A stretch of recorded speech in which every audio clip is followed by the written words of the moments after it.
আসসালামু আলাইকুম ওয়া রাহমাতুল্লাহ। আমি ইয়াসির আরেফিন, দশম শ্রেণীর মহানন্দা শাখা থেকে। আজকে আমি তিলাওয়াত করছি সূরা আল কাহাফের 107 থেকে 110 নং আয়াত।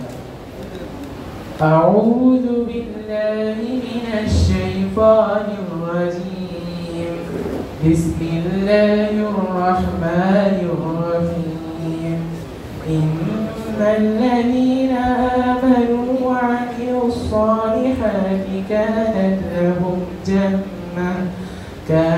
لهم جنة الفردوس نزلا خالدين فيها لا يبغون عنها حولا قل لو كان البحر مدادا لكلمات ربي لنفد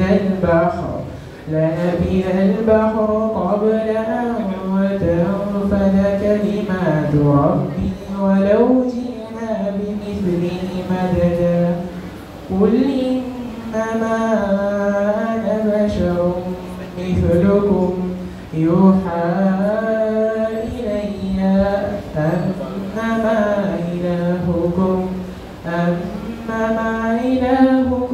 إله واحد فمن كان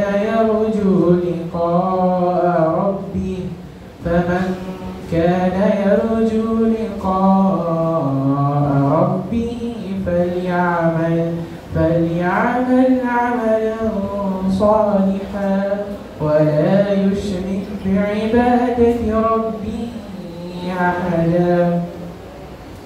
বাংলা অর্থ: নিশ্চয়ই যারা ঈমান এনেছে এবং সৎকর্ম করেছে তাদের প্রতিদানের জন্য রয়েছে জান্নাতুল ফিরদাউস।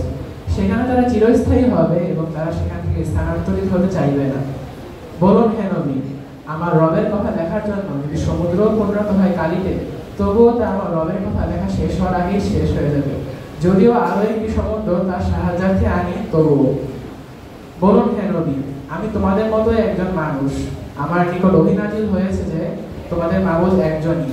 সুতরাং যে তার রবের সাথে সাক্ষাতের আশা রাখে সে যেন সৎকর্ম করে এবং তার রবের ইবাদতের ব্যাপারে কারোর সাথে শরীক না করে। আসসালামু আলাইকুম ওয়া রাহমাতুল্লাহ।